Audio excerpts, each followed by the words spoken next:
PSM Makassar dalam perburuan juara Liga 1 2022-2023. PSM Makassar bersaing ketat dengan Persib Bandung dan Persija Jakarta.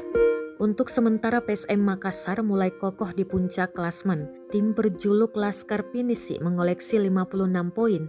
PSM Makassar sekarang unggul 4 poin dari Persib di posisi 2, adapun Persija selisih 5 poin di urutan 3. Akan tetapi Maung Bandung dan Macan Kemayoran masih memiliki satu pertandingan tunda. Jadi peluang untuk juara juga masih terbuka.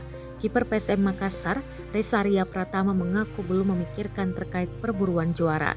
Pihaknya pun tidak memiliki tekanan akan dalam menuju tangga juara. Dia menyebut rekan setimnya fokus untuk beri penampilan terbaik setiap pertandingan.